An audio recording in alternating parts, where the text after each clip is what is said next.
The sesh is back, bitches. Oh, brother. Special afternoon episode because we have a guest coming from Europe, so we wanted to make it a little more easy for him, and we appreciate you guys joining us in the afternoon on a Saturday. It's a shitty Saturday anyway. It's fucking cold. There's snow on the ground, right? Correct. There's a 20-foot mountain of snow in front of ShopRite. It was actually depressing. I drove past it before. I was just out getting that'll be there in May. Just out getting some weed, and I drove past it, and I was just like, that is never going to melt. No. It's mad depressing here on Long Island. It is Saturday. It is the SmokeSesh. It is episode number 10,000. I can't believe we're still doing this. It's awesome. The kids love it. Speaking of, I got a giant Coca-Cola from Nicaragua today from the bodega. What else is in that Coca-Cola? I don't know. Let's see. It's from Nicaragua, so you never know. Yeah, it's the fucking SmokeSesh. We got a pretty weirdly big show today. Maybe Gus G. Perhaps our most high-profile guest yet. Gus G, former guitar player for Ozzy Osbourne, lead guitar player for Firewind, and a sick-ass fucking virtuoso guitar player. Guy is insane. Guy is a fucking insane musician. Endorsed by Jackson. Yep. And he's going to be calling in a little bit, right? Right. And we're going to talk to him about some cool shit. And then we got Fredrick from fucking Surreption. Lead singer of one of my favorite fucking current death metal bands. Like, you know me, guys. I'm kind of like over death metal, man. But Surreption, dude.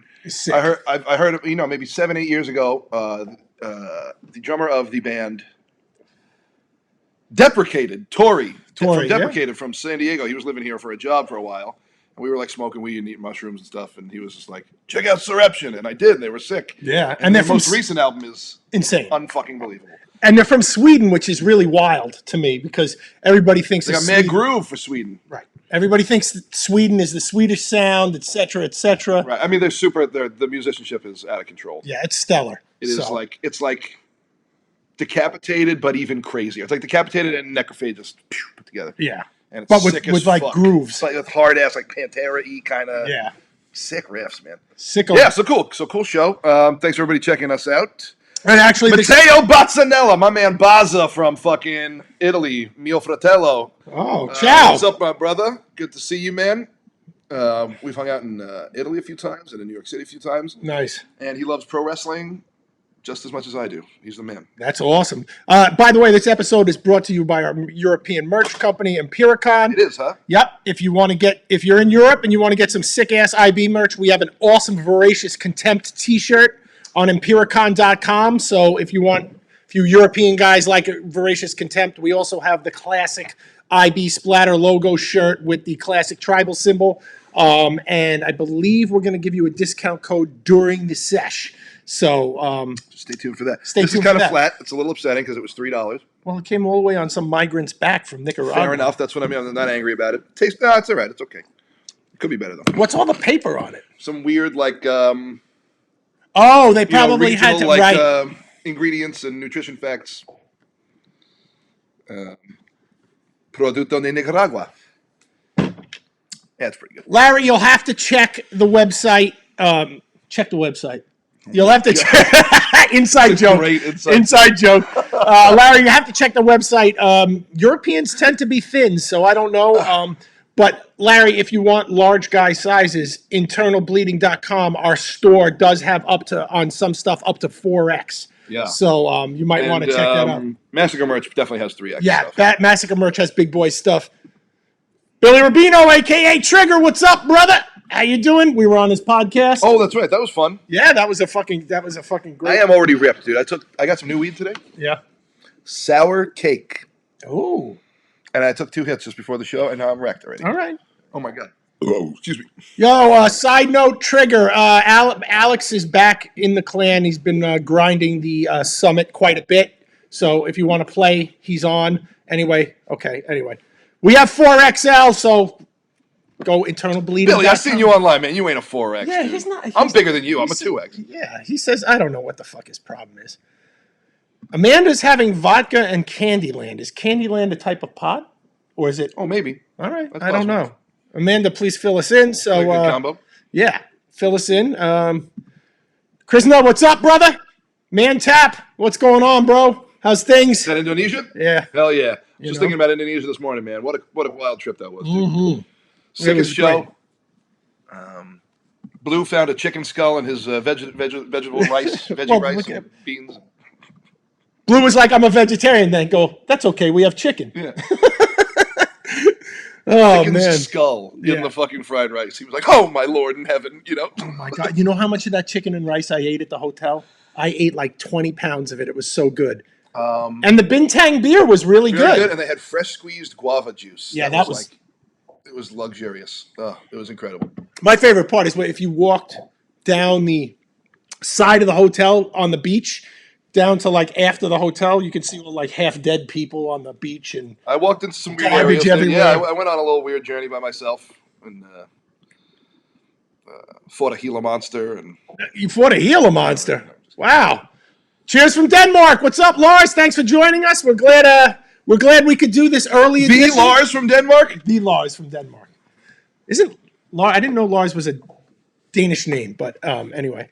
Steve Green, past SmokeSesh guest, one of the inaugural SmokeSesh guests. Record label owner, musician extraordinaire, and Firebird enthusiast. Thank you for joining us, my friend. So, oh look, Tyler says y'all straight up man tap. You're right. You're right. That's right. Oh, it's warming up in Wisconsin. It's 15 degrees. All right. Well, anyway, so we're pretty psyched about Gus G, man. I talked to him earlier. Right? I was pretty excited. Like, you know, played with Ozzy. That's kind of that's one step removed from Tony Iommi. That's rock and roll royalty in my book. It's as close as it gets, man.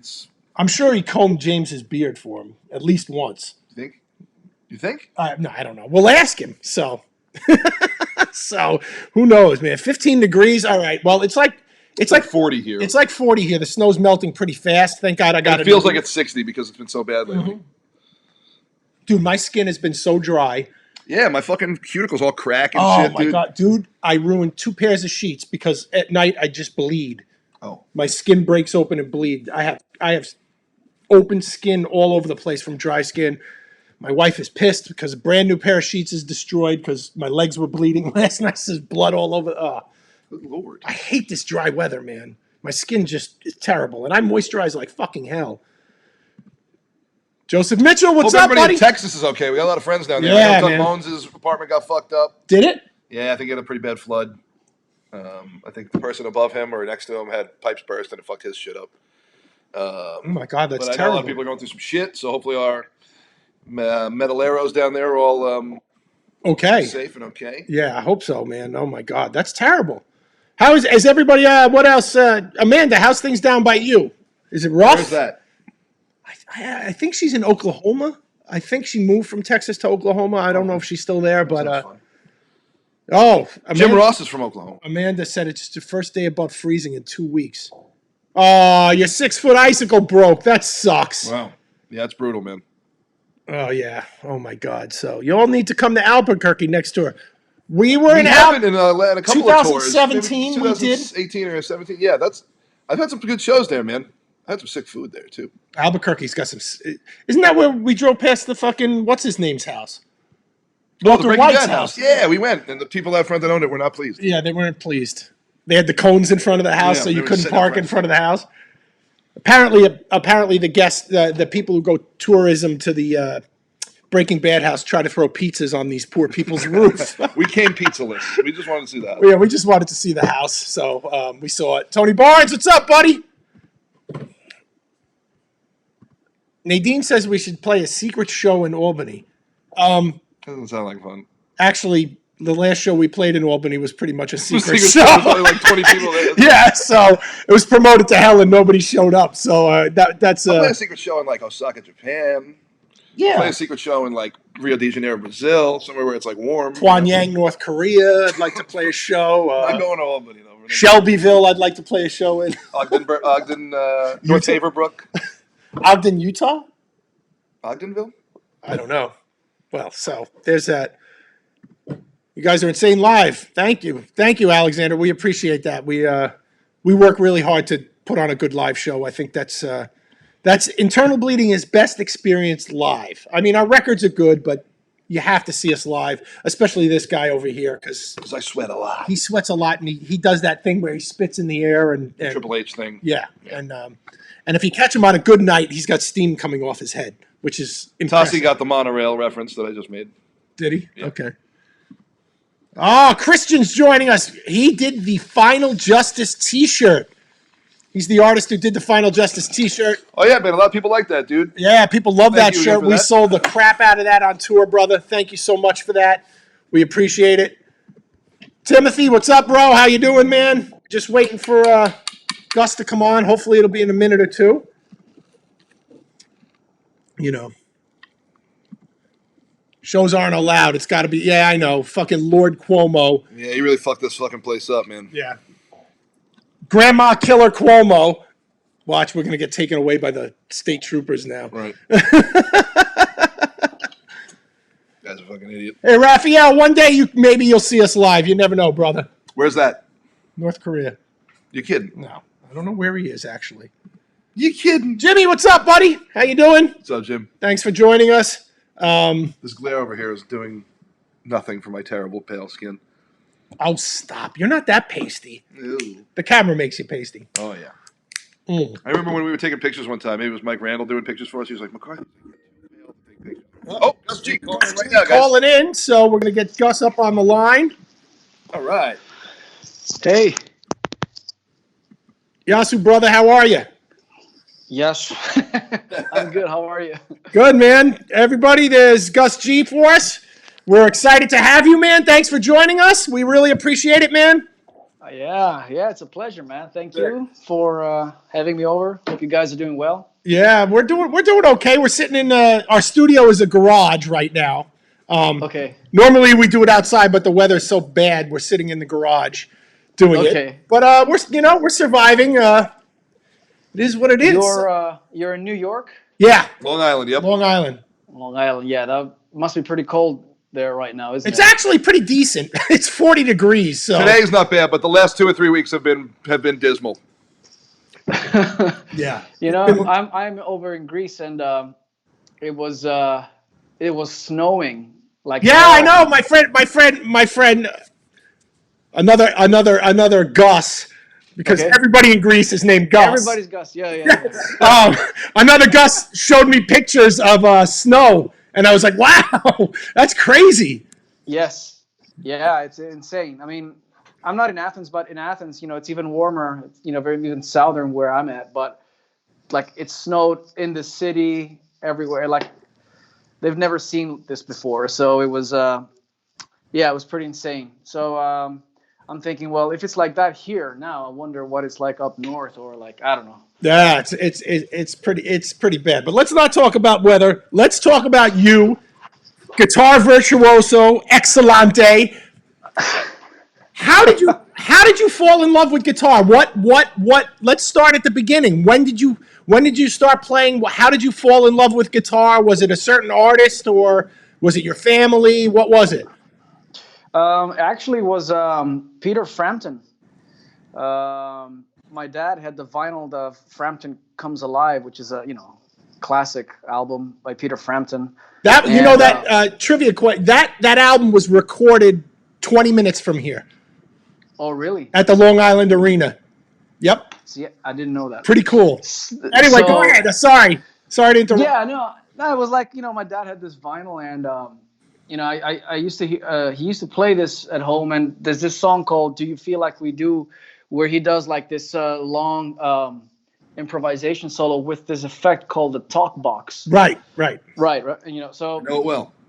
Yeah, so he was like making the guitar talk. Like he would play a phrase, and then he would kind of like say things with the guitar, and that fascinated me. I was like 9 years old. I thought it was like a robot talking.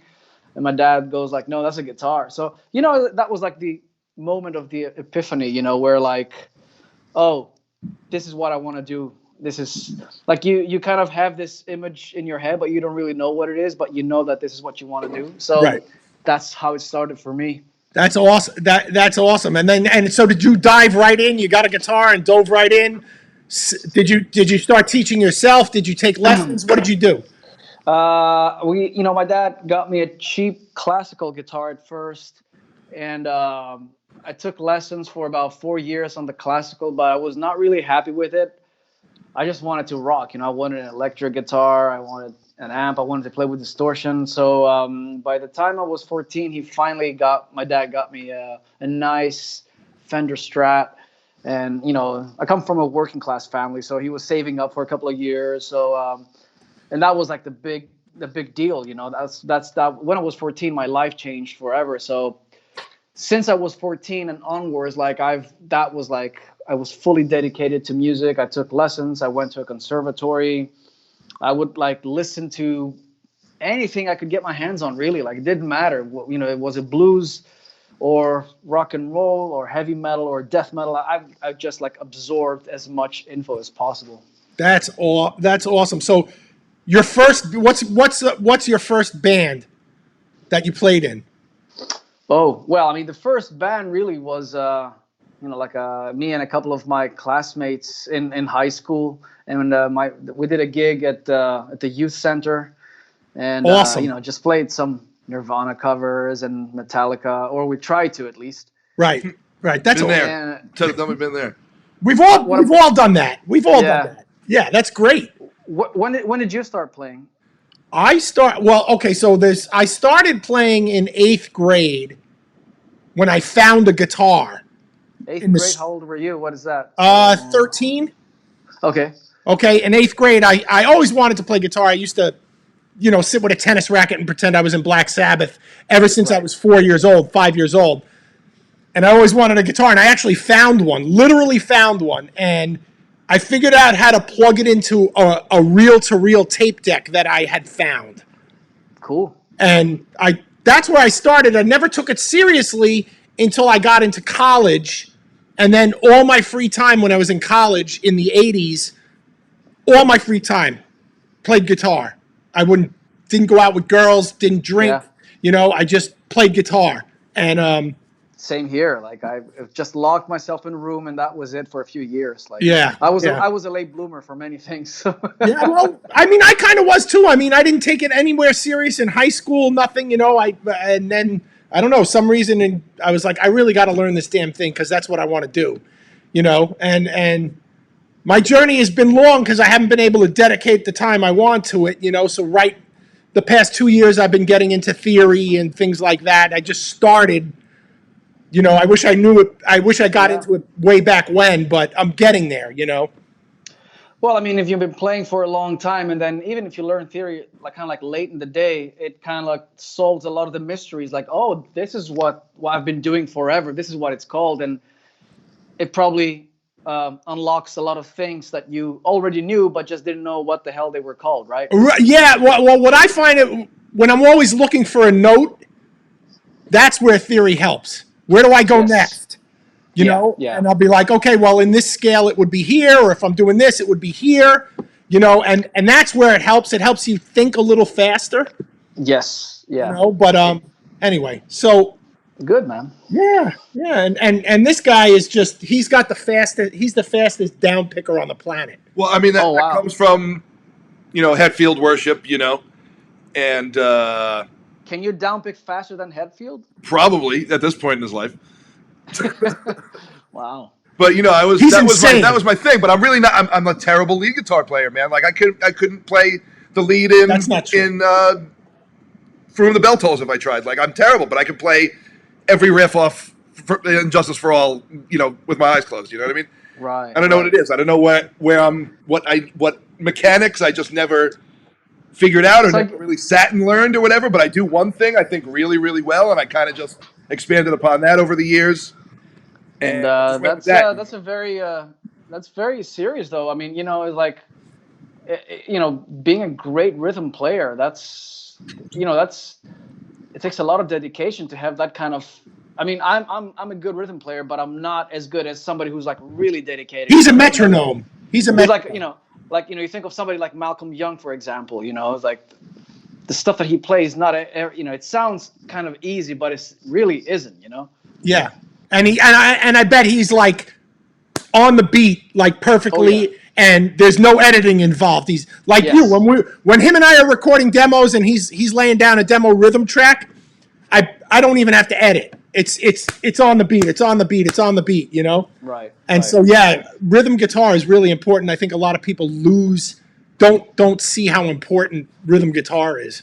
Yeah, yeah. I know how important it is, the rhythm part of it, and all those things. But I have to say, and I did pay attention to it a lot, but I must say I regret not paying as much attention because I kind of, I dedicated so much of my time into solos and techniques, and Right. and nowadays I go back and try to like you, I try to downpick more and kind of, try to put the metronome and do like just downstrokes for like 3 or 4 minutes. That's hard, man. Yeah. To keep it in time, I do it. You know what? I do it 3 minutes every single day. Wow. I set the BPM and just straight down pick. And when you get old like me, when you're 52, your wrist doesn't want to do that for 3 minutes straight. And it's easier when you're doing multiple things. If you're just sitting on one note and trying to do it, that's really hard. Yeah, it's hard. Yeah. Yeah. So it kills me. All right. So we want to move this interview. You got any questions? Yeah, I want to know. Like, so obviously you're a thrash guy. You're a big arena metal rock dude. But like, where did you? Are you into death metal too? Do you get to the? Yeah, I mean, I definitely went through my death metal phase. I haven't kept up with it so much lately, but I when I started out, I played in a death metal band called Night Rage. I was in Arch Enemy for like a tour, so I know my death metal a little bit, but not like too much in detail. But yeah, I like some albums, some early stuff. Yeah. Okay, so here's the big question: how'd you get your gig with Ozzy? Yeah, that's pretty crazy. I got an email from management, just out of the blue like that, and they were like, "Hey, would you like to? Would you be interested in auditioning for Ozzy?" So, because originally I thought it was going to be, I knew the person who emailed me because I knew he worked for Sharon, and I knew he was putting together bands for Ozfest. So originally I thought they were kind of getting in touch I thought, wow, they might want Firewind in Ozfest. So yeah, so, but that was not the case. They were like, slightly cooler than that. Yeah. So they asked me to audition, and I was like, yeah, hell yeah, man. So I learned a bunch of songs, and then they flew me out to LA like a few weeks later, and it was just an audition, like in a rehearsal room with a band. And he came down, and we met, and we jammed, and we played a bunch of songs. And right after that, I got the gig right up there on the spot. They were like, on the spot, really? Yeah, yeah. Wow. Yeah. What happened is I think they probably tried out all the. I was kind of like the last guy on the list because I just lived so far away. Right. I think they tried all the guys they wanted to try out, that were in America or maybe in LA or other parts of America. And I think I was like probably the only guy from Europe. And from what I heard later on, he said that, he really had a good feeling after they showed him a couple of my videos. He was like, that's the guy. And, then they told him, well, I think they tried out the other guys first, and then they kind of left me there last. And they flew me in, and I had like kind of like half a day there in the rehearsal room with a band, and we went through the songs a couple of times, and then he came down and we jammed, and that was that, really. Was it exciting? Oh yeah, man, absolutely. It was the craziest day of my life. Were you nervous? I tell you, it was. I still can't believe. Yeah. I mean, I'm nervous now that I'm thinking about it and talking about it now. So that's I'm nervous for. Yeah. That's really. I mean, that is just amazing, dude. You've had such a great career, and so I know your career with Ozzy was kind of not rocky as in far as personal, but he was doing a lot of Black Sabbath stuff, and you were sitting on the sidelines a lot. So was that frustrating? How did you feel about that? Yeah, I mean, at some point it definitely got frustrating because we started out, we did like everything in the beginning happened so fast. I did a couple of gigs. And then before you know it, like I'm in his house, in his studio, working on the album, right? So we put out, we make the album, we put it out, it's a worldwide success. Then the big tour follows, that's like 2 years on the road. You do all the big arenas, all the big festivals, like the whole thing. It's like, it's on, Right. And like in the middle of all this, in the midst of all this, it's like I keep hearing all these rumors about a Sabbath reunion, and of course the fan in me, I'm so excited. I'm like, oh my god, these guys are gonna do it one last time, So I'm sitting there listening to all these kind of like conversations. I'm like, oh my god, this is gonna happen, amazing. And then the other part of me going, oh no, I'm not gonna get to do another album. so as a fan it was great, but me being like his guitar player, of course, after a couple of years everything kind of was put on ice. And I mean, it was fun. I went out and did like some solo stuff, and I did my own gigs, and it definitely opened a lot of doors, and I for me, and I got back to doing some firewind stuff as well. And Good for you. and then it was like a few gigs on and off. And eventually, the next thing you know, the most frustrating part was like, time was flying. The next thing you know is like 3 years down the road and we haven't done anything. And so, yeah, I mean, sure, having that kind of, what's the word? Like that kind of status of, working with a legend like that is an amazing thing. But at the same time, you really... I was ready to go. I was ready. Like I had written a bunch of songs. I was ready to show him a bunch of songs, but then that really never happened. But you cannot really sit there and think the stuff that you didn't do. You have to be grateful and happy for what you got to do. Right. Absolutely. Absolutely. And 100%. And that's what I keep from this experience in my life, from that era, of that part of my life. The stuff that, it's just amazing that I even got to do this, for a number of years. So, yeah. I was going to say that run probably came with a lot of like insane moments for you, I'm sure. But like, were there any that you were just like, I can't believe so and so is right in front of me, or I can't believe I just saw this thing happen, or this something like that? Oh, absolutely. Like, you mean Eddie Van Halen or something like that, or did you something like that? You know what I mean? Like anything cool that you want to tell us? Anything that you were like, I can't believe this fucking. Yeah, like an amazing tour story. Even if you met somebody, or Ozzy ate a snake or whatever. No, none of that crazy stuff happened because he was sober at the time, and he has been for a number of years. But he was just drinking tea and just telling jokes, and that was cool because we laughed our asses off. We had a great time. That's great. Especially the first year on tour, we all traveled together. We all stayed in the same hotels. We hung out on days off, and it was fun. And yeah, I mean, you would roll in a town and so would show up to see the show. Like I remember we were in Germany and Angus Young came down. Oh, awesome! That's so cool. Yeah, it's like you meet guys like that at that level now. They come down to the shows to say hi, and you're like, oh my god. That's awesome, man. Yeah, or when we did the Ozzy and Friends tour.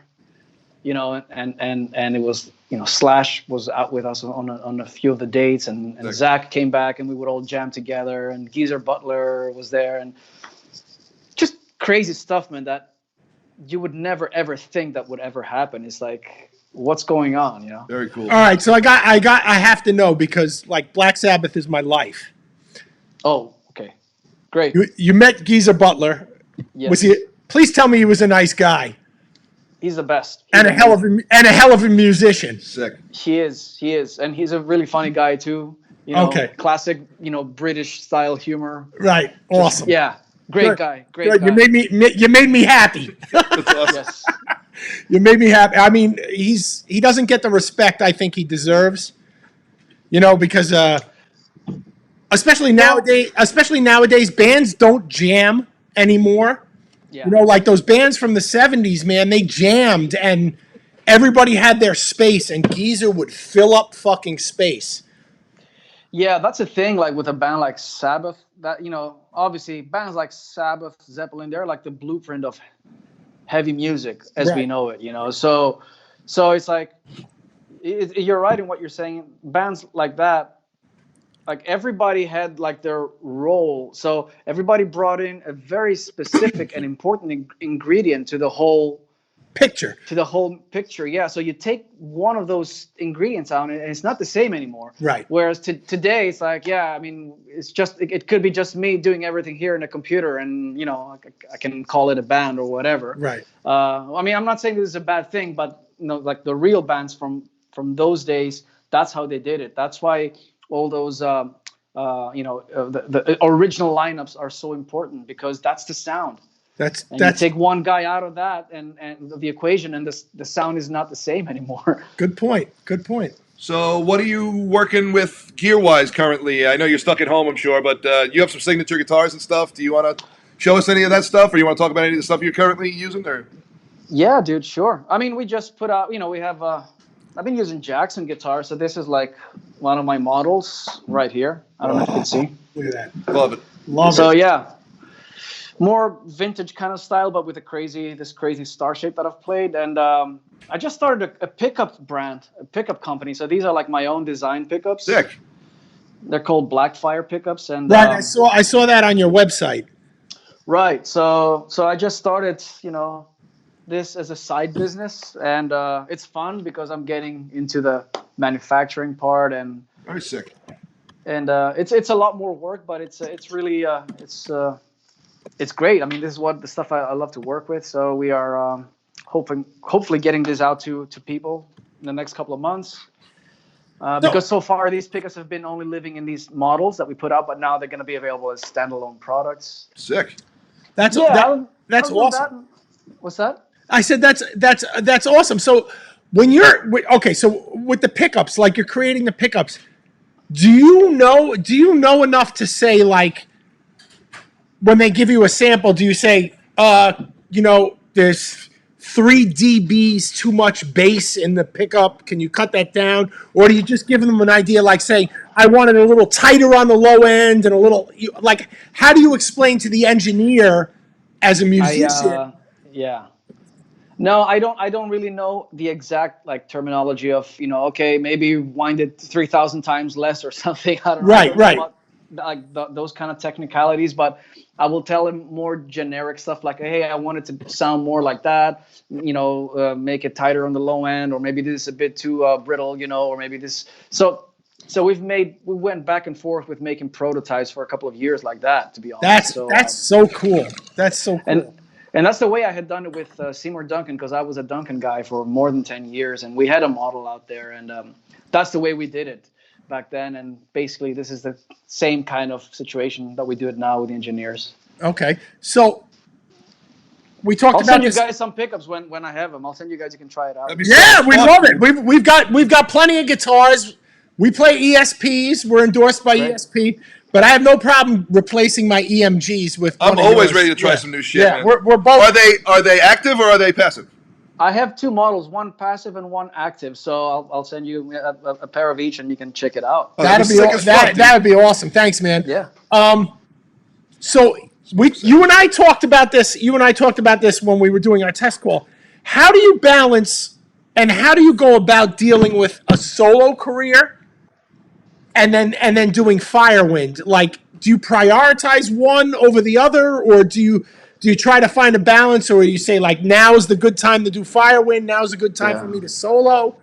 How do you? It's like, well, I'll tell you, it's in principle and in my mind, it's all like laid out perfect in my mind, right? Like I always say, I'm gonna do 1 year of Firewind, and then, or like maybe 16 months album cycle of a Firewind album tour, and then go into a solo thing, and then keeping it fresh. Right. But in reality, it's total chaos. It never works out like that. we know that, and we're in one band, and we know it's always chaos. Yeah. So you're in a band, you know what it's like. You've and Firewind is like my baby, and of course the guys are there supporting always and stuff, and I want to go out, for example, if I say, okay, we're gonna try and do this tour and this, and then of course it never works out, or you hope to have an album out by next summer and play so and so festival, but then they'll turn you down, and then you'll be like, oh, but next year you can do it, but then next year you don't have a new album anymore. Right. And we just dealt with that for sure. We just went through that, so we understand. Yeah. This is like story of my life, basically. But so I try. So it's not just us. No, it's not you only, man. I can tell you. That makes me feel a little better. I feel bad you went through it, but it makes me feel a little better that it's not just us. Yeah. I'm like, we're always getting fucked. It happens to every band, I'm pretty sure. And some bands, though, I have to say, some bands, and it's just luck. Some bands have all the luck. for some bands it works out, and then of course for like the much bigger bands, they can probably call their shots. They can choose the offers they get and stuff. But guys like us, we kind of like, if we get the the right offer, we're like, okay, maybe this is the tour that needs to be like the anchor for us to have a new album out, and kind of like, how it is. It's you feed off certain things or certain gigs, and I don't know, man. It's like, but in reality, I like to do one Firewind album one year, and then the next year go into a solo record. And I mean, honestly, just to give you an example, we just did a Firewind record like last May, and we were planning on this massive world tour. Like we had 3 long U.S. tours booked. We were going to start out with Symphony X, and then we're going to come back for a second round and a third round. We had Australia, Japan, we had Europe, we had everything like planned out, and the album was great, and it was going to be the one. That was like the one that was, Sounds familiar. Right. It's like, yeah, guys, this is the one. We're going to make it now. Of course, there's a thing called COVID-19 comes along, and everything is fucked. And so everything is canceled forever now, or whoever knows, however long it's going to take. So I've been sitting here at home for a year, so I went back and I just started doing a solo record. I just finished an instrumental album. So what am I going to do now? So that album is done. So I'm moving on to the next one. And I'm right now, I'm not even worrying about when to play live again. I don't know how you guys feel about that. Well, we're dying to play live because we're a live band. That's our thing, man. That's our thing. No, I know, but I'm saying like, what is your thoughts about like the future? Like, do you? We're just really, concentrating on writing the next album, and we don't think. We try to think into the future, and we can't. We like that first set of like offers that things were coming back. We were like, cool. We got offered a few things that were like maybe, but we also don't want to seem desperate, and then. We also don't want to play to fucking 15% crowds or something. That's such a bummer, for the big production and to fucking get the trailer and all the just for like to I don't know. I mean, it's like we don't fucking. I know what you mean. So like we're just kind of just being like, you know what? Let's write. Are you guys thinking that okay? Are you like, because I've heard kind of like both types of bands where that like, or types of opinions, I would say, where one says, okay, we're going to keep putting out new music no matter what. And there's others that say, well, there's no point in making anything unless this, the live business returns. So. Right. We told our record label that we will not put out an album until touring is available again. Okay. So you're on that side. The other side of that coin, we are going to put out a new single and a video just to like give the people something and give us something to do and like be creative with, Right. So like a little taste. New song with our fucking current lineup that hasn't released an album yet or released any music with this singer and bass player that we've had since. So we owe that to the crowd and, and a video and a new song. But like, as far as a full album, we're not going to put everything into it and like drop that huge budget and then just sit on it again to sell how many copies and have people listen to it on Spotify and not go on tour for it, Yeah, we're not doing it. We told the record label, and they were fine with it. They were good, and they were like, we understand, we can record the album and put it in the can, and when touring is a guarantee, then we can do it. Because we got our last album that came out, we got screwed because the owner of the record label literally died. Died like 2 weeks before the album came out. 2 weeks before the album came out, and our release got completely screwed up. So they understand our sensitivity. And they're being very good about it, so we're really happy. What's your label? Unique Leader. Okay. California death metal label, super underground, ultra brutal death metal label. Okay, yeah, probably, yeah. That's why I don't know much about that stuff, but okay.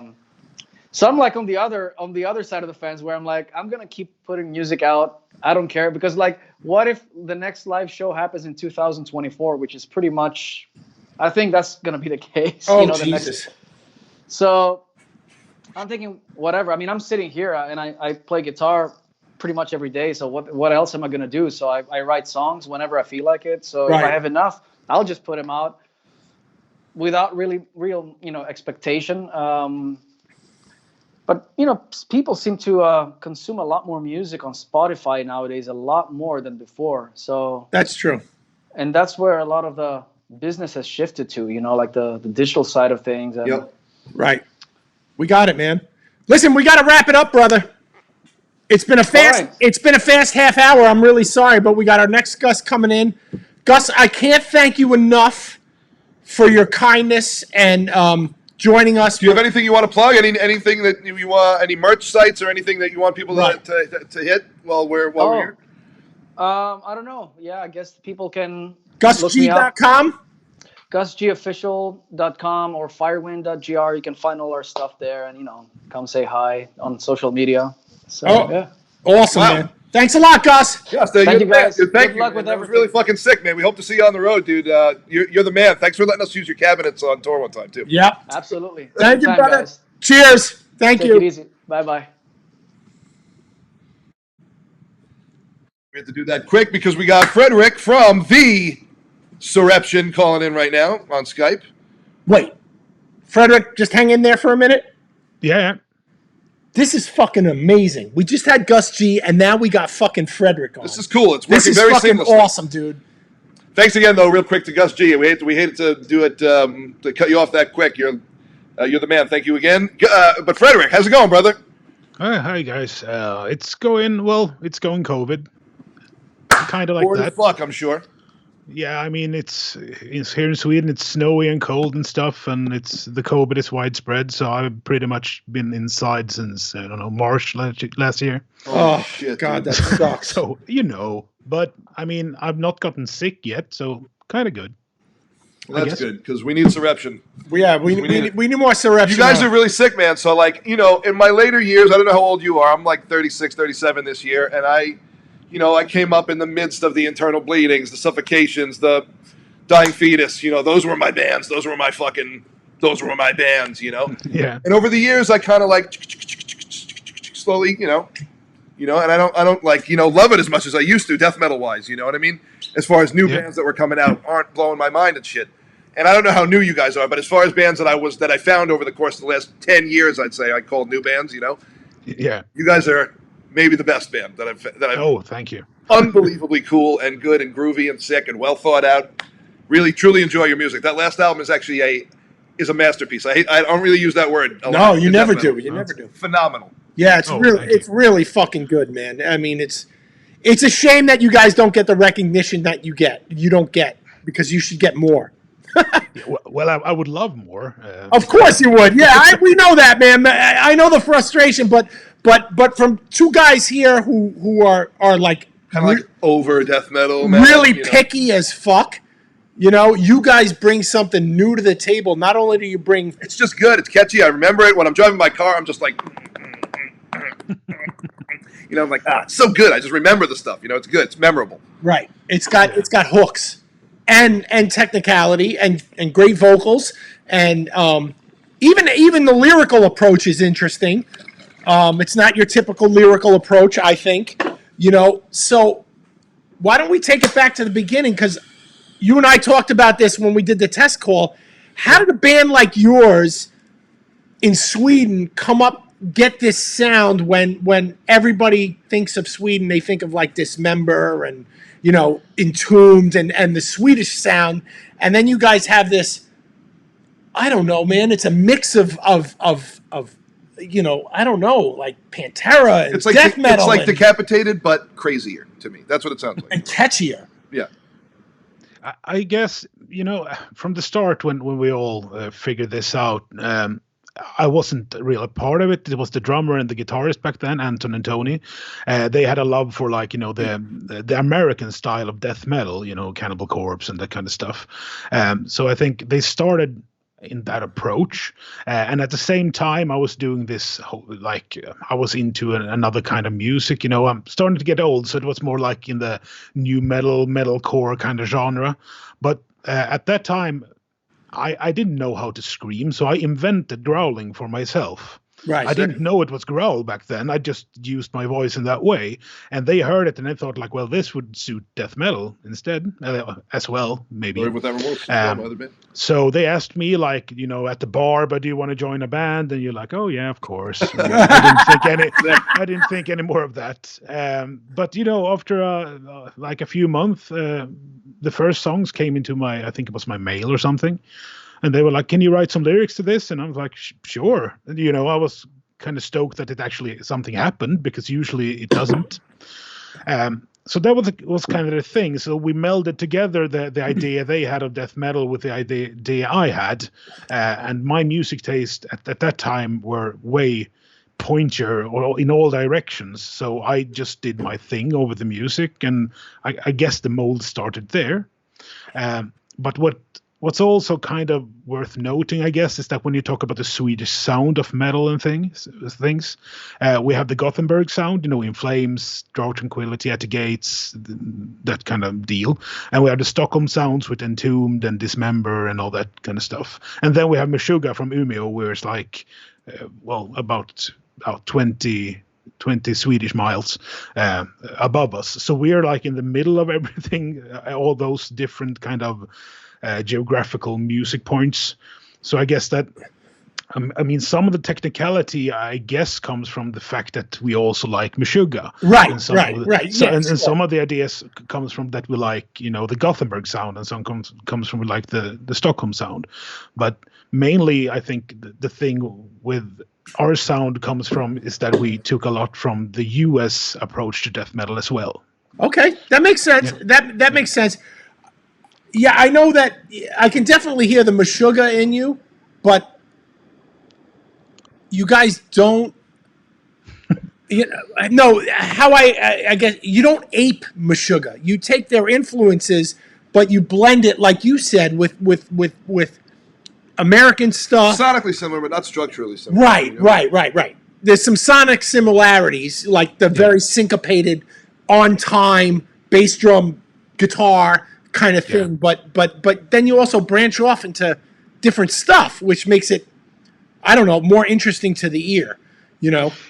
Yeah, and I think that mainly our sound has been built on the fact that, first and foremost, as all musicians, I guess, we just do the songs as we would like to hear them. Like, right. This is the riffs and this is the way we want it.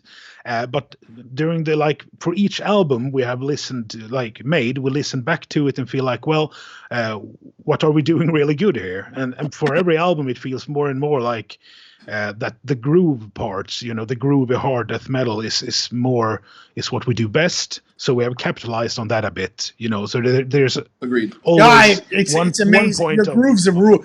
We're Internal Bleeding's all about grooves. We're in the same boat, man. Like sometimes I'm like, we're looking back to some of these new songs. I'm like, did that song not have any blast beats in it? And we're like, does that matter now? It's like, I don't know. Does it fucking matter? I'm always like, or was it like 6 awesome riffs in a row that fucking rocked? Like, let's use that. You know, like, right? Yeah. Right. Who says that has that? You know what I mean? Like, I don't know. So as far as groove, that's like, it's kind of like what's the most important. It's like, to us at least. Yeah, to us, I mean, ever since we started in the early 90s, Eternal Bleeding's been all about groove. I mean, we've been trying to get rid of blast beats since the beginning, you know. We were just trying more groove, you know. And one of the things that I love about Surreption is the fucking groove, man. It's like you lock into that groove and it's just punishing, you know. Yeah, thank you, man. Oh yeah, I mean, the grooves, we have capitalized on them, but the funny thing that a lot of the technicalities and stuff, of course, I mean, if you listen to Cannibal Corpse, they are technical as fuck. They have always been in one way or another, but since that was kind of the inspiration from the start, I mean, the technicality was there, but I've never heard us talk about the band at the start like we're going to play technical death metal. That was something that just we grew into it, and it became that. Yeah, right. And I think that comes with I think the technical death metal thing comes with a lot of the stop start really tight staccato stuff that you do. That's the stuff I like, and that's the stuff I similarly write. I think that's where the technical part comes in, but I don't look at you guys as technical. You know, I look at you guys more, in my view, a little more groove oriented than technical. Yeah. You know, I mean, we're certainly looking to ourselves as a groove-based band, but of course, the technicality is always there as well. Right. So I guess people can call us whatever they want, as long as they enjoy it, right? As long as they enjoy it, right? I mean, we play death metal at the end of the day. Then they have to decide what kind. So, who are your big vocal influences? I like that you use a lot of syllables, by the way, because like a lot of bands do that. 1, 2, 1, 2, 3 vocal pattern, and I'm like, I need syllables, and you use a lot of syllables. Matt Martins from my other band, Without Remorse, 1,000,000 syllables. I love it. Like I need syllables. Who's your guy? Who are your guys? I think. I don't know. I have two like inspirations from the start when I was finding my voice. So the first thing wasn't as much a singer as more as a band. It was Spawn of Possession. Okay.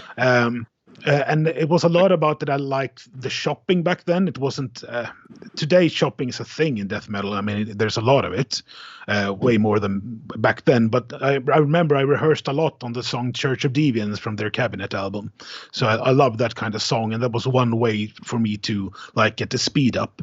But vocal wise, probably my biggest influence is Mikael Åkerfeldt from Opeth. Okay. Interesting. Yeah, and it isn't because I try to do the vocals the same way as him. It's just that I really like the way he goes about growling, and I think it was early in like when I tried to like figure out my own way. I realized that we did it kind of similar, so it was a way for me to as well to like look at his techniques and try to meld them with my own and that kind of stuff. So they are the kind of two influences, but I don't have anyone that I'm listening to like I want to do like that. I pick up pieces here and there, of course, when I listen to like good music and you feel like, well, that's fucking cool. I'm gonna try to incorporate that. Right, as we all do. So yeah. You handle all the lyrics basically? Yeah. What is your? Do you approach lyrics? Do you approach? How do I explain this? Do you approach lyrics on an album basis? Like, so we're going to do this album and I'm going to do all the lyrics related to this? Or is it song by song and like where do you get your ideas for your lyrics from? I think for the first albums, and then I'm talking about like our EP and Deterioration of Minds and Engineering the Void, those albums, I had like a scope of lyrics and they were built on basically kind of what I started doing. And then it was also in a discussion, like we talked in the band, like what kind of lyrical content do we want? And we did a decision that we aren't going to do the same, like the gory thing or anything like that. Yeah. We're going to do it. We're going to make it feel a bit more artificial and technical in like the feelings of the songs or mental in mental states of minds and all that kind of stuff. So what I did was that the first album, Deterioration of Minds, I was more in a mode where it's every lyrical song, the lyrics of the songs are about the internal struggle, where I shift the focus a bit outward on the Engineering the Void, and then I shifted even more outward on the last album, Monument of the End. So the Monument of the End is more of an album where I try to make songs about stuff rather than just about things like inside or near your like personal sphere. Right. That's neat. And how do you do you come up with all the phrasing yourself, or do you do the phrasing patterns? Or do you do the vocal patterns? Okay, instead of phrasing, or do you do it as a band? You can say that I do it mainly by myself. Okay. What happens is that I do the song the way I think it should be done, but since I'm not nearly as good as a musician as the other guys, and a lot of the time, one riff can be in a way that I've just read it wrong. I've thought like, well, this is the way I'm going to look at it, and then they tell me like, no, it's this way. Oh, and then the lyrics or like the pattern is a bit off. So what we do is when I have locked in all the vocals and done the pre-prods, everyone is free to listen and come with feedback on what they think. Like it should be cool if you did like this here and all that kind of stuff. And so go ahead. Go ahead. The main part is me, but then we all come together and like have inputs. And there's no I would assume, because you guys lasted more than 5 years, I would assume that there's no egos involved. If somebody gives you a suggestion, you guys actually hash it out as a band and talk about it as a band and figure it out as a band and say, hey, this, I don't like this, I like this, and you come to a conclusion as a band, if there's a sticking part in the phrasing. Yeah.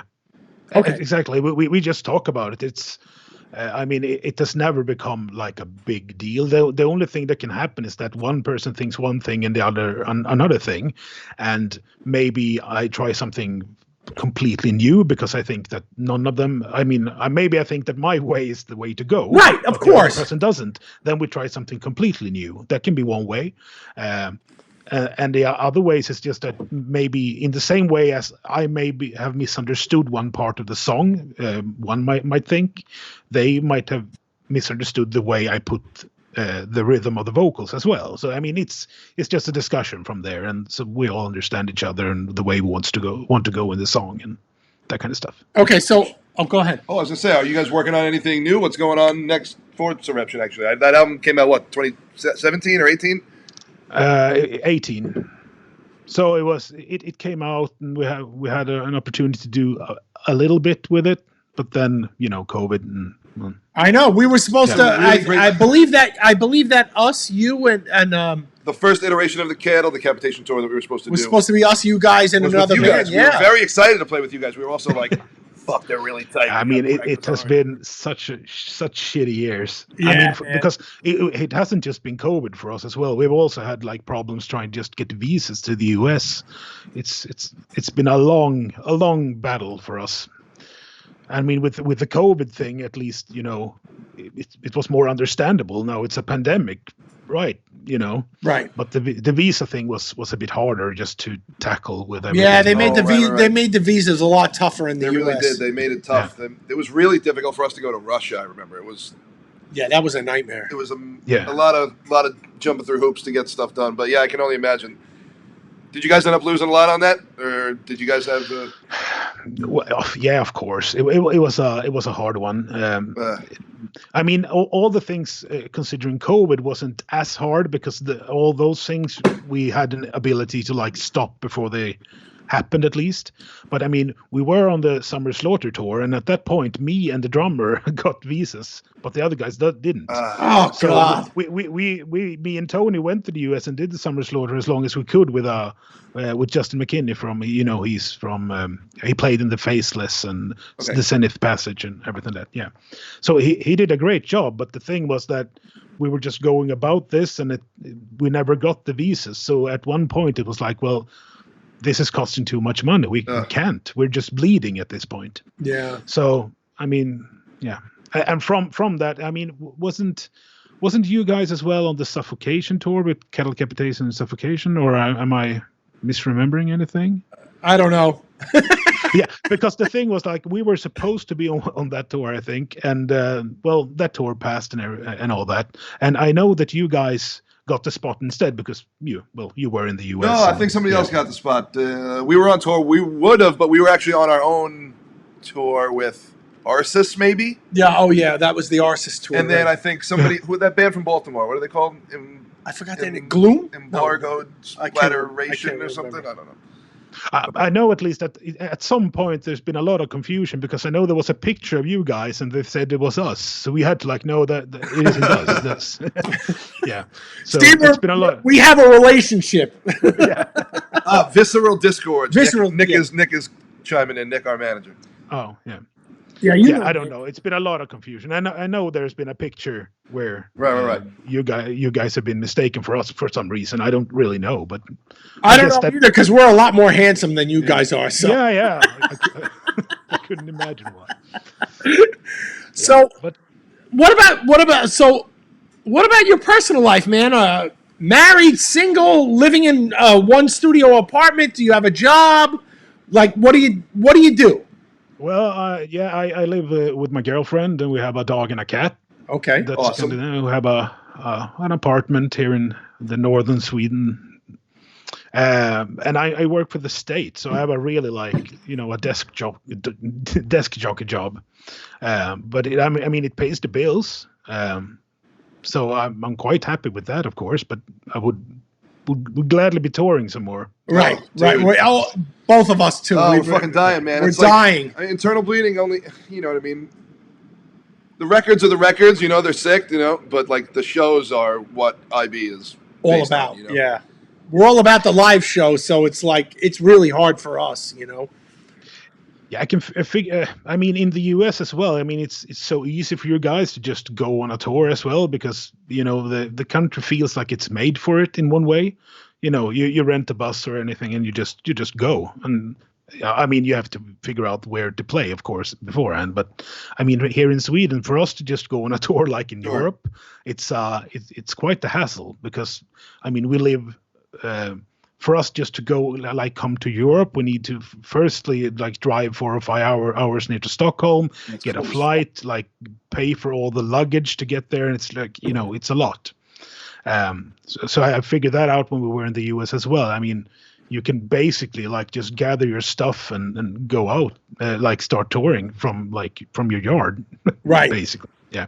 Yeah. It's still expensive, but you're right. Yeah, of course. You're right. It is It's a lot a easier. little more road friendly and Yeah. for sure. And you could pack out a bar with 60 kids almost in every city and at least kind of break even or something if you really tried. It's true. Yeah. We've done it. Yeah. Yeah, we have done it. So, In one way, I think that for you guys who is this your full-time job? no. No, No. unfortunately not. I wish I could be, Yeah. slinging riffs and getting making a couple G's a week off it, But Yeah, but because I feel that there's I don't want to say it's easy because it's probably fucking hard, everything, this kind of music and making the money and everything. But I guess that it's a shorter leap where you in the US to just make at least ends meet, touring around and stuff, than we have it here because we kind of must have some kind of jobs because otherwise we would never be able to do anything. No, I think that before pre-COVID when things were on, if you really just wanted to live in the van, Yeah. you could do it. You can make it Yeah. happen to some degree, It's not going to be comfortable, right. but you can sort of do it. But Yeah. now everything's sort of fucked, but I understand what you're saying. Yeah. But now you guys are glad you have jobs, I guess, when the COVID hit. Or- Thankfully, I'm very thankful, man. It's it actually got busier at my job somehow, but And I own my own business. I set up my whole life. I set up my whole life to be able to tour. So Oh well, yeah. I'm a web developer, so I can go on tour and build websites while I'm in the van and still Yeah. make money. I spent a lot of time figuring out how to do that. Yeah. So I'm lucky. I say I'm lucky, but it took a lot of work and a lot of sacrifice to be able to do what I do. Yeah. And I'm lucky, though, in a way, because we go on tour and, we're not making a lot of money, but I'm like, I just finished this website and I made fucking X amount of dollars. It's going in my bank account and let's play the next show. I'm going to get drunk. where can people get Surreption merch and records and stuff? Because actually, I need a Surreption shirt now that I think about it. Oh yeah. We actually have a lot on indie merch, and we also sell some from Sumerian. And we just recently started an Empiricon here in Europe as well. Right. Oh, cool. So we're trying to get the merch out as well. But in the US, they've actually been a good way to get it. I know a lot of people have asked, here in Europe, how do we order the merch? And we're like, well, go to order from indie merch. But it costs a lot of money to just get it overseas, I guess. Yeah. It's brutal, dude. I send stuff out for my other band Without Remorse, and sometimes overseas it's just as much as the T-shirt. I'm just like, Yeah. sure you want to pay $60 for the whole thing, sir? And some people agree to it. Some people are like, dude, I'm like, I don't know what to tell you. I mean, I guess that some people order things. I mean, we have a band camp as well, where we're just selling from our own, like the things we got with us from certain tours when we have some gigs in Sweden and stuff. So we have a small batch of T-shirts and CDs and stuff that we sell. But it's mainly meant like for people just to have a way to buy a CD.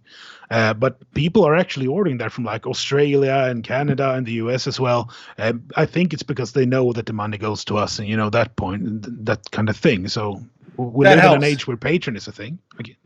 Yeah. So Nick says that he found a whole box of CDs in his storage. Send me one. Send me one.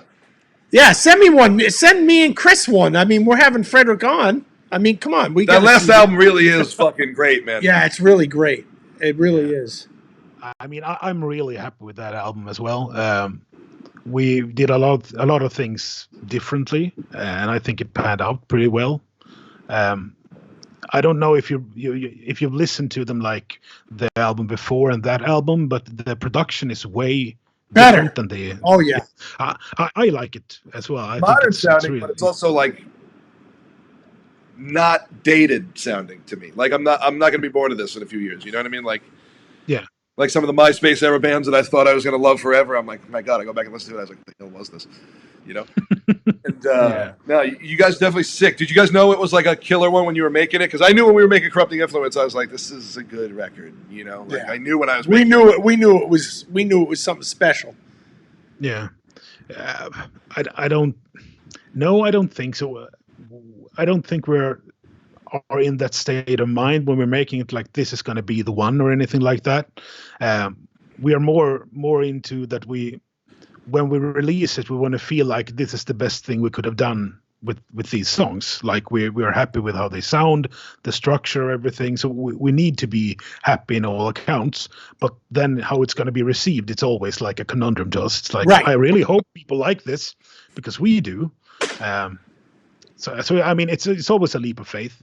Right, absolutely. So if you like it, that's all that honestly matters, dude. I'm not really playing any sort of like crowd as far as, you got to please the people that support your shit, and there's also got to be the thing that sounds like your band. You can't stray too far from your thing, but you got to be songs that you fucking like love to play, and you're like down to play live, and you're like, that shit's on wax forever, man. So like, you got to love it. You got to love it. You can't just be like, fuck, I got to do this every year and a half so I can go on tour. You got to love the shit. No, but yeah, I think it's important. But also, I mean, there have been a lot of accounts where we made songs that were like, this song fucking slays, and then you play it live and you don't really feel that way in the same way. Yeah. I don't know if you feel. I understand that. I've experienced that a few times. Okay. So, has I know this exists with us because you always talk about one harmonic that you missed. Or you didn't play right. Little things on the record. Is there anything in your vocal performances when you listen back and you're like, you approved it back then, and then now you're listening to it and you're like, fuck, I could have done it better. Not like a certain part, I guess. My main concern is that a lot of times when you go into the studio and you do everything and you feel like this was great, like yeah. But when I listen to the old records now, I feel a lot of times that I played it a bit safe, maybe. That I could easily have done a bit more than I did. But I don't know if that's really the truth or anything. It's just how it feels when you listen to it because you've done it for such a long. I mean, maybe I couldn't. Maybe that's what was everything that I got at that point. Right. I didn't have anything more to give. But it feels like I could have, done some like. More diversified vocals and that kind of stuff. But I mean, I'm still happy with all the things I've recorded. Okay. But sometimes I feel like it would be kind of nice doing a remake of an album. Take that album and do it with the skill I have now.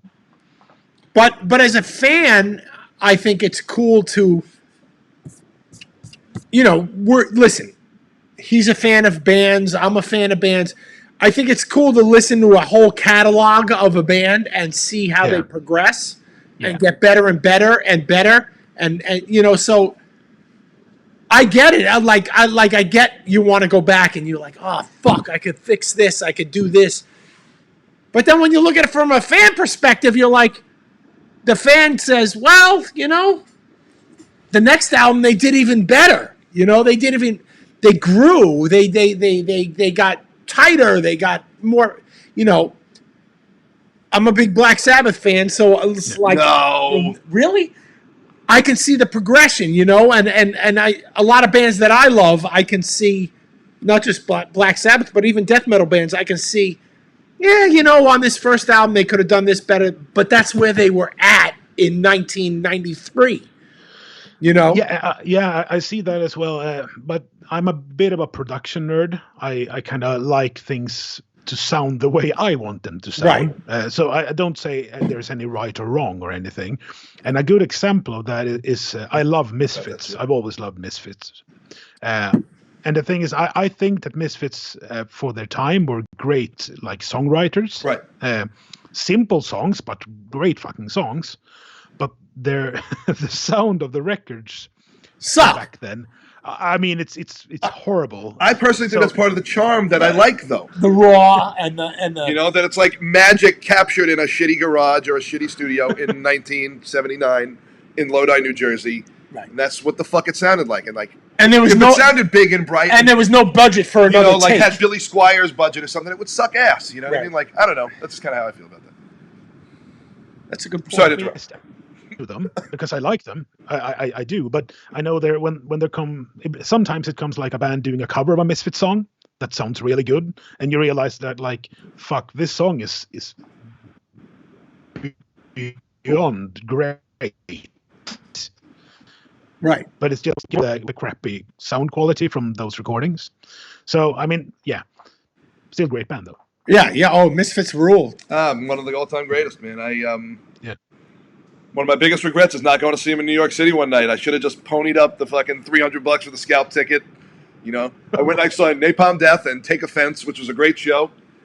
And but I was like, Danzig will be back for another round. And like now, then COVID hit a few months later, and now I'm like, probably not going to see. Hasn't he said like there isn't going to be any more Misfits shows? That's what I mean. That's what I heard. I fucked myself. I should have just gone. Yeah. I think I saw the Misfits in the 80s. I'm sure you did. I don't even think they took that one overseas, if I remember correctly. I don't think they did. Yeah, I don't think they did.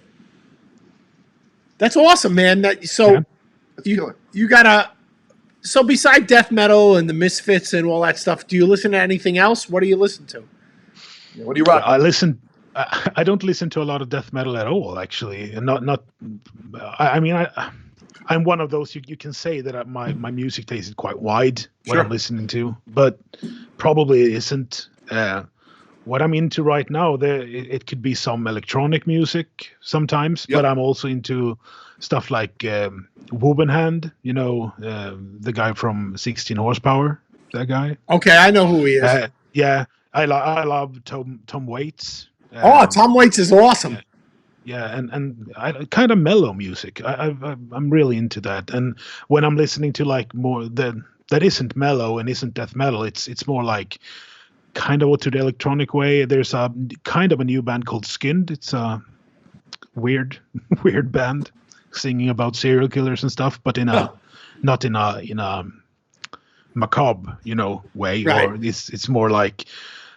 Well, you listen to him. It's weird. It isn't for everyone, but I really like it. It's something new. Awesome. What else you got? That's it. I was just saying. I was like, you guys working on new tunes? You have another Sesh record planned, or? It is planned. There isn't any like plans to say, well, this is when it comes out or anything like that. But it is in the works. And we're currently like doing the last finishes to like the pre-prods and stuff. So, I mean, when that's a COVID thing to take into consideration, I mean, there's no point in doing a big release when we can't do anything with it. So we'll see when everything is like settled down and we can record it. We actually had planned to already have released a new album, but we kind of reversed those plans when COVID hit. Yeah. I can't wait to hear what you guys got next, man, because that last one really is really fucking good. I'm not just kissing your ass because you're on our fucking podcast or whatever. It hits hard. It's good fucking tunes. It's memorable. And I don't really love a lot of stuff lately, man. I just don't. You know what I mean? And it's just like, it's pretty fucking good, dude. Yeah. We love it. Well, then I'm happy. At least then I know at least we have two guys who likes our music. Well, Yeah, man. We're honored to have you on the show. And yeah, thank you. we'd love to. Hopefully, we go on tour again. Hopefully, shit gets rebooked or something, or one of these days we get to link up and tear up stages together. for sure. Yeah, that would be beyond great. Yeah, man. So thank you. We appreciate your time, man. Thank you. I know it's getting late over there in Sweden. How cold is it right there? What's the temp? Yeah. Can you do it in American? What's Celsius? Oh, I have no American. idea. American. Fahrenheit. It's let's say like this. It's below freezing at least, and we have like a lot of snow. Yeah. I don't know how you put up with it, but God bless you. My God, yeah. Stay warm, man. Be safe over there, dude. Hopefully everything fucking eases up soon, and you guys get back to doing what you guys fucking do best. You guys are really, really great. Thank you, Fredrick. We really appreciate. Thank you guys for having me. We appreciate your time, brother. Thank you. Dude. Yeah. Bye, guys. Cheers. Oh, Chrissy Skype over here. Yeah, well, I'm trying to get everything all set up Holy here. shit. Oh, we can close the Skype I am window. insanely high, dude. I got this new weed, the sour cake, dude. I'm ripped. You know how ripped I am? That I keep looking at this and I'm like, this looks like the state of Louisiana. It does a little bit. That's where I'm at. So that's where I'm at. Hey, we thank you guys. A lot of you guys showed up. Thank you for this showing up early for this special episode. It's great. We'll be doing again. I want to give you the Empiricon code. It is SmokeSesh. Right. The word SmokeSesh, one word. Right. So for our European people, if you're watching, you want to buy something from Empiricon.com, SmokeSesh. Empiricon.com, Empiricon.com, Empiricon.com. For internal bleeding merch over in Europe. That's Europe, right? Yeah, that's Europe. You don't want to do it if you're in America, but whatever. But if you want to pay the shipping, I don't know. Does that work? Are they allowed to? Are people over here allowed to buy it if they just want to pay the crazy shipping? Sure. If they want to do it, they can do it. Check it out. Guy Marche has been watching for a Mr. while. Guy Marche himself. Internal Bleeding alumni. We love you, best Guy. guitar player that IB ever had, man. Yeah, absolutely. Even way better than me. Fucking Guy is The man. He's a virtuoso. He's the man. He's a regular Gus G. To bring it full circle, he's a regular Gus G. Yeah. Guy, you're the man. Oh, and his name is Guy. It begins with a G. There you go. We love you guys. We're going to call it quits. I have to help my next son. week. I don't know who we got. Is that for sure? Big announcement, March 20th, I believe. Uh-oh. We finally got Mortal Decay. I am not going to be here that week. Well, I'll do it alone. And next week, I think we have a guest for next week, as a matter of fact. Oh, yeah, huh? I forgot who. Damn it. I was just talking to him.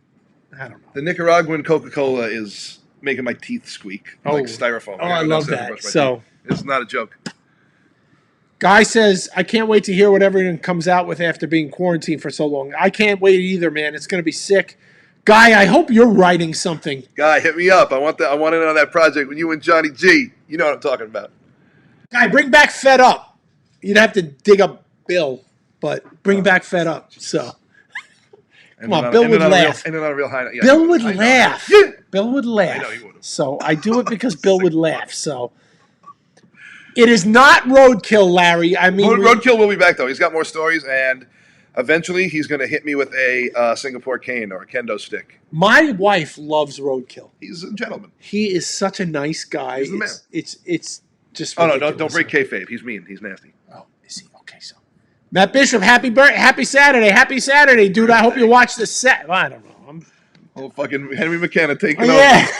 Supposed to help my son with a fucking school project. Yeah, good luck. It's not going to work out well. So we love all you guys. And thank you for joining us. And Chris and I are 5 songs deep into the new album. We're starting song 5. We're starting to song 5, and it's pretty... it's good. It's just as good as the last album, I think. I'm excited about it. I think it's better.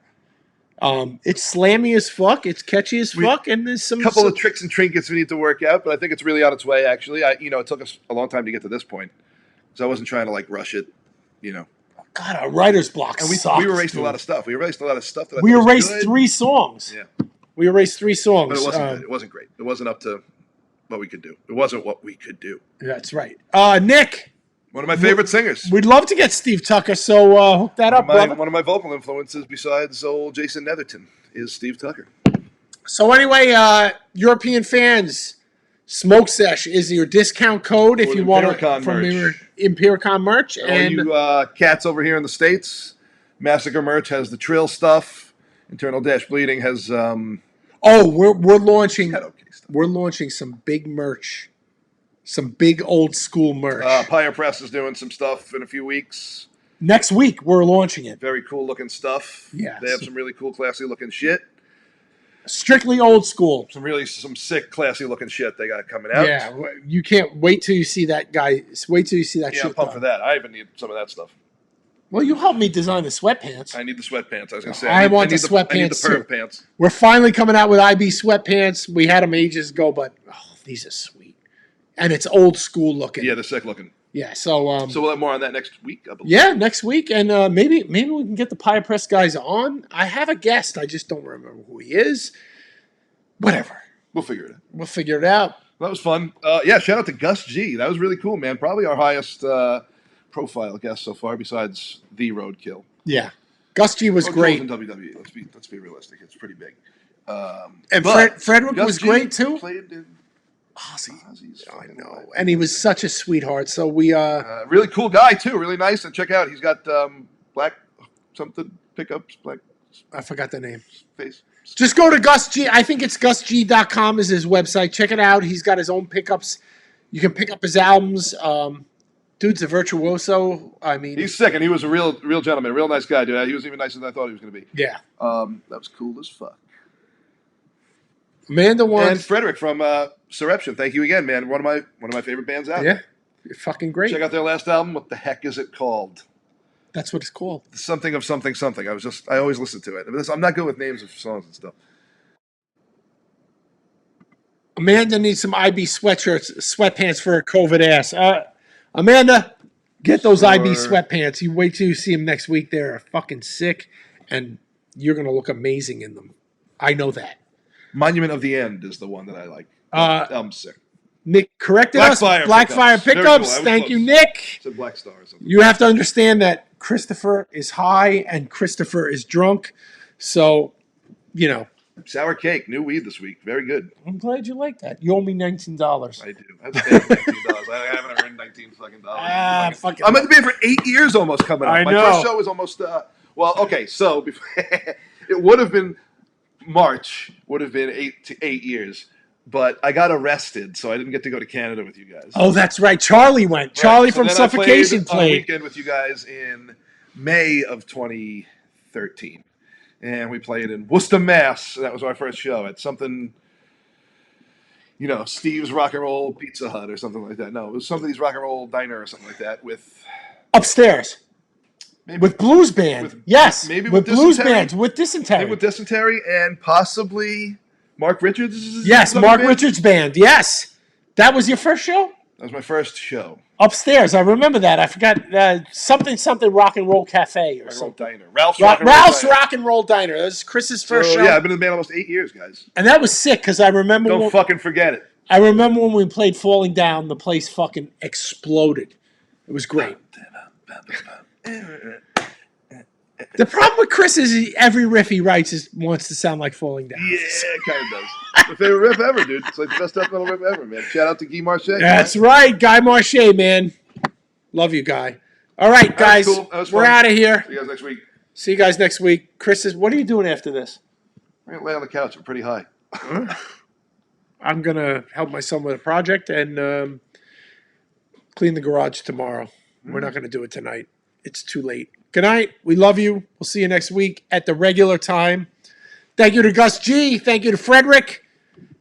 We appreciate you guys joining us. Thank you to the guys at Empiricon Merch for offering a discount code. Oh, and brutalglass.com, brutalglass.com, as usual, for their hospitality and their lovely smoking lamps. And the last thing I want to say is I can't wait till we get to see all you people on the road soon. Bring me weed. You guys know how it goes. We have a tour booked for August, a U.S. tour, but I don't think it's happening. I don't think it's happening. It's with a big band, but I just don't And it think ain't our it's call happening. whether it happens or not. Right. So, So, but maybe. We'll see. Love you all. Have a great night. Take it easy. smoke weed, be warm. Everybody in Texas, be cool, be safe. Right. That's it. That's it. All Smoke right. weed. See you tomorrow. See you next week. Tomorrow.